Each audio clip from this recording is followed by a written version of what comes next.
Hey, you. That's right, you. Are you interested in the One Piece anime? Or maybe you're interested in card games in general and you want to check out a new one? Well, guess what? No matter what you're into, you've come to the right place.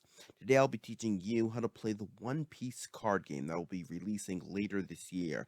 That will be 2022. I made a video about this card game a while back, talking about its existence and talking about what it can mean for the future. And let's just say I'm pretty excited about it. So now that the rules are revealed and pretty much we know how to play the game, though there are a few things that may change and may need to be talked over in the future, we do know how to play the game. And if we were to get cards right now, we could play. So I'm going to teach you how to do exactly that. So join me. There are usually a couple things I like to look at when I'm teaching somebody how to play a new card game. And for the One Piece card game, and usually all others, that is the win condition. Now, the win condition of a card game is extremely important because, of course, most card games are competitive, and even if they're cooperative, there's always a goal, and that's really what we're looking at here, the goal of the game. And that's really why we play, because we want that thrill of winning. So when you're talking about a card game, especially if you want to get somebody hooked in, you should start on what their goal is. In the One Piece card game, your goal is to defeat the enemy leader. Now, the way you do that is to attack them with cards, which we'll talk about a little bit later. But if you were to attack a leader successfully and they have no more life left, then they will lose the game. Now, also, if your opponent, the other player, has 0 cards left in their deck, they lose the game as well. Now, the thing is that this may change in the future. You see, the term is if your opponent has 0 cards left in their deck. Usually in card games, if your opponent has 0 cards left in their deck and they try to draw for any reason, draw cards from the deck, then they will then lose the game. The way it's translated from Japanese to English says it simply, if you were to have 0 cards left in your deck, you lose. And we'll take it that way for now. Some basic rules of the game are: you get one leader card. Your leader card is sort of like the character card that you'll be building the rest of your deck around. Your deck can consist of 50 cards, and it can only have one color of cards, or all your cards must be one color, and that color must match your leader card. You can also have up to 4 copies of any one card, and the name doesn't really matter. You can have as many Luffy cards as you want in your deck, but no more than 4 of the same exact Luffy card in your deck. You also have a Don deck of 10 cards. I'm not sure if there's going to be any form of deck construction with the Don cards in the future, but from what we've seen, it's just 10 Don cards. So far, we've only seen one kind, so it may just be 10 of the exact same, or maybe there might be some deck construction there as well. The leader card is easily the most important type of card in the One Piece card game, so let's talk about it. You only get one leader card, and the one you choose is really important because all the cards in your main deck must match the color of your leader card. For example, this Luffy card is red, so all your cards in your main deck must be red. They also decide your starting life. When you look at the bottom right-hand corner of the leader card, you see a little number, and that will be your life number, and that's how many life you use at the start of the game. Also, they can attack, which means you can attack other leaders to deal damage to them, or attack other character cards to knock them off the field, and also they can be attacked, which means when your leader card is attacked and successfully hit, you lose a life. The rest of the card types are pretty self-explanatory. Character cards are played from your hand by paying their cost in the top left-hand corner, and then they can stay on the field for duration of for the rest of the game theoretically, and they can attack and be attacked. They can only be attacked, of course, when they are rested. Now, there's also event cards. Now, event cards, they are one shot, one and done effect cards. You pay their cost, you play them, you do their effect, and then they go away. There's also stage cards, which you play by paying their cost. They stay on the field, they give you some form of effect. When starting the game, each player shuffles up their decks, and they place their Don deck, their leader deck, and their main deck, their leader card in their main deck in their own separate areas. Make sure each player knows exactly what each deck is and where they're going, but it doesn't really matter exactly where you put them as long as both players are aware of what's going on. Of course, you can use the standard picture they give as a guide for reference. Now, after doing that, you have to decide who goes first. Now, on the rules guide themselves, they say that you should use paper, rock, scissors. Now, in America, we don't usually use paper, rock, scissors. We usually use roll a dice, flip a coin, something random like that, or something different. But of course, it doesn't matter what you choose to decide who goes first, as long as both sides of the table decide that it's a fair way to decide who's going first. And of course, if there's any arguments, then you should probably just do paper, rock, scissors, since that's what's on the rules. Now, after that, both players draw 5 cards from their main decks, and you're able to take a mulligan. Now, the mulligan works like this. You take your entire hand of 5, you shuffle it back into your deck, and you draw a new 5. There's no penalty. You don't draw one less. Your opponent doesn't get to draw one more if you take one. It's just if you want to or if you don't. And if you don't, you move on. If you do, you do it, and then you move on. After that, you'll be placing your life. Now, your life value is determined by your leader card, and your leader card, its life value can be found on the bottom right side of the card. There's a little number that says life, and you take that many cards from the top of your deck and you place it in your life zone. And there, you've done it. You've placed your life. Now, moving on from that, there are 3 phases in the game. In the One Piece card game, there are 5 phases: the refresh phase, the draw phase, the dawn phase, the main phase, and then, of course, the end phase. Let's talk about each of these phases with a bit more detail. So, starting off with the refresh and draw phases. The refresh and the draw phases are pretty simple, so we're going to burn through them pretty quickly. First, you'll return all the attached Don cards to the cost area. Then you'll activate all your rested Don cards. That's on the refresh phase. On the first turn of the game, you probably won't be doing any of these things. Now, then there's the draw phase, in which case you'll draw 1 card and 0 cards on the first turn of the game. So basically, if you're going first, you don't really have to worry about any of this at all, because it won't really be affecting you that much. Now, moving on to the Don phase, the resource phase, the money phase, as we call it. This is where you'll place 2 Don cards from your Don deck to your cost area, and only 1 on the first turn of the game. You see more things are hindering the ability and the benefits you gain from going first.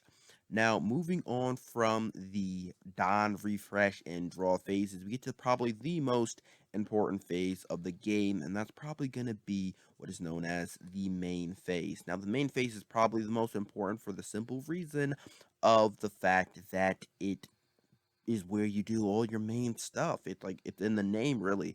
It's the main phase. You can play cards from your hand. You can attach Don cards to cards you've played, and well, to your characters into your leader card. And then you can activate card effects. There's a multitude of them out there, and different types even, which we'll talk about later. And then, of course, you can attack, which we'll go over a bit later as well. So as you can see, most of the action happens in the main phase. Funnily enough, who could have guessed? So we're going to talk about playing cards and attaching cards and activating card effects and attacking pretty much right now, actually. In the One Piece card game, Don cards are, of course, our resource cards, but what makes me really like this game is this interesting mechanic where Don cards can be your resource cards, or they could be cards to help you buff up other cards and give you special effects. When I said that you could attach Don cards to character cards and leader cards during your main phase before, that's the only reason we want to do that is A, to activate certain effects, and B, to give them this amazing plus 1000 buff. Now, this can mean that you're losing resources. It means you saw the event card from before. It's 1 to play. You lose a resource. You can't play that event card, but that's plus 1000 on your on a character or a leader, which could mean the ability to KO the opponent or not. But also, Don cards can be used for other cool things. There's a couple effects that Don cards can be used for that aren't just playing cards. First off, there's Don X. Attach X amount of Don cards to this card to activate this effect. This means that you attach Don cards from your from your cost area to characters or leaders to activate certain effects, and of course they'll all go back on the beginning of your next turn. Then there's Don minus X. You send X amount of Don cards back to your Don deck to activate this effect. Now this means you're setting yourself back a tremendous amount. Usually, you're just losing resources, but usually, I'm guessing these effects with Don X minus X are going to be pretty powerful and make it worth your while. Then, of course, there's activate main X, and that is just resting X amount of Don cards to activate this effect. Now, that's basically like playing a card. It's pretty much the same idea. You just rest the card, tap the card, whatever you want to call it, but then you get to activate this effect instead of playing a card. And who knows how long these effects can last on your turn or on your opponent's turn or anything like that. The sky's the limit, really, with what the creators can do with this game mechanic. I really love the idea of Don cards and how they're interacting with the gameplay overall. I just really enjoy it. I think it's cool, and I can't wait to see how much they play around with it. One of the first and biggest things you can do during the main phase is probably playing cards from your hand. Now, when you play a card, you want to rest a number of Don cards equal to the cost of the card. For example, we have this event card right here, and now this event card actually has a cost in the top left corner. And when you're looking at that cost, you have to rest, in this case, one Don card to play this card from your hand. And event cards, when they're played, they go straight to the discard pile after you resolve their effects. So that's one example of the type of cards you can play. Now, of course, one of the main type of cards you can play are what are known as character cards. Now, character cards are going to be some of the most important type of cards in the game because be using them to attack your opponent and try to deal damage to their leader with them. Now, character cards, and well, this one in particular has a bit of a higher cost than the event cards. This one costs 3 to play rather than the one of the event card. That means you have to rest 3 Don cards to play this card out onto the field. And when you do, you get a character card that's able to attack, which of course we'll talk about a little bit later.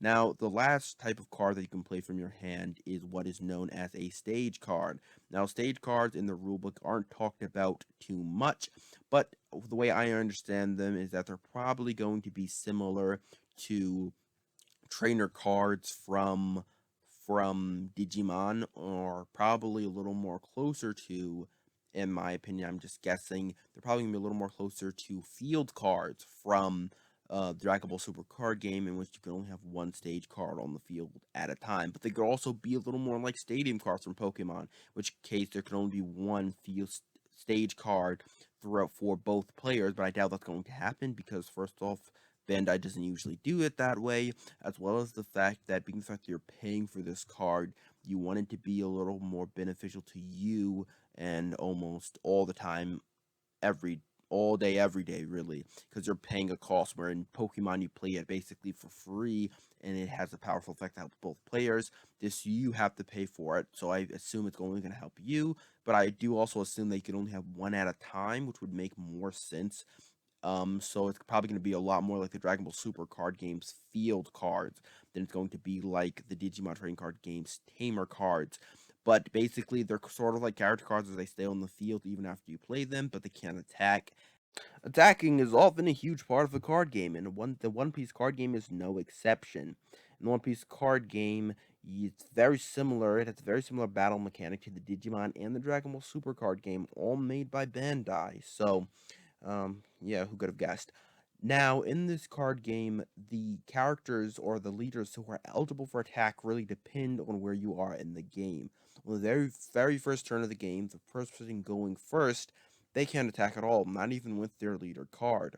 Now, normally throughout the game, after the very first turn, you can always attack with your leader card, but character cards cannot be attacked with the turn they're played. You'll have to wait one turn to attack with them. In other games, we call this summoning sickness. Now, the way battle mechanics really work is that you choose an attacker. That's first. You rest that attacker and you declare the attack. Then you also declare who you're attacking. You declare a target. You can either attack a leader or one of your opponent's characters. And now, if you hit them, if you defeat these characters in battle or these leaders, different effects or different things happen. Now, when attacking a leader, if your power is equal to or greater than the leader's power, then you inflict 1 damage to that leader, and they take 1 card from their life and add it to their hand.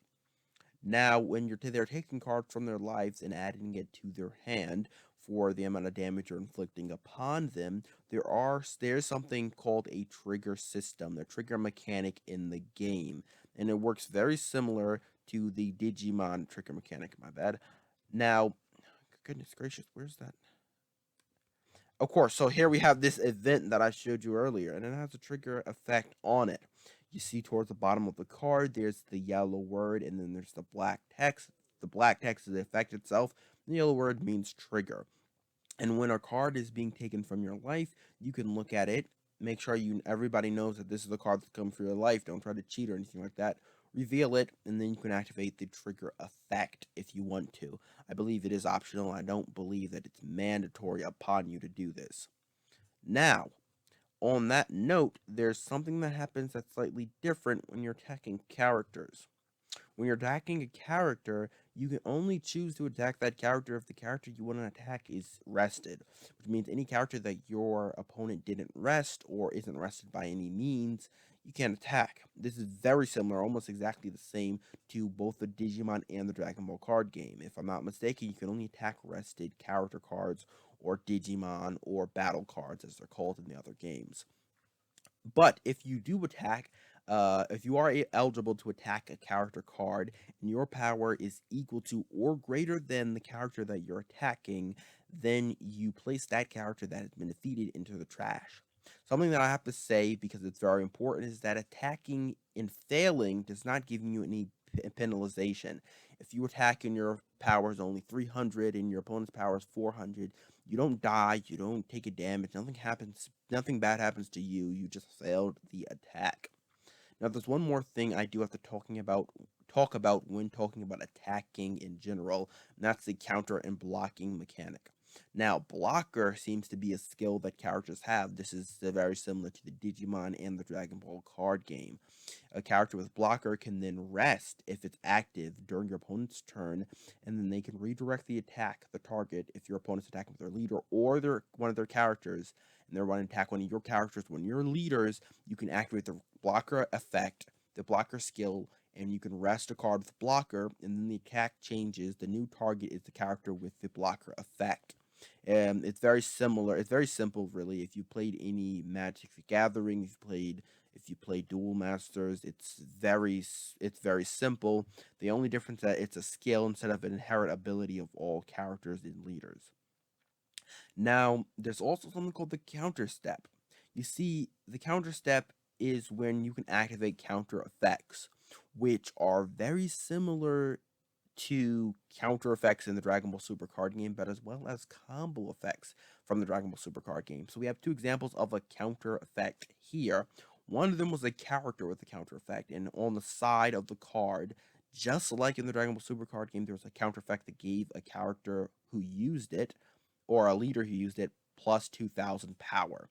That is seeming, we don't know if it's great or if it's okay, but the point is that you can use counter effects to buff your power, just like in the Dragon Ball Super card game, and try to get you out of attacks.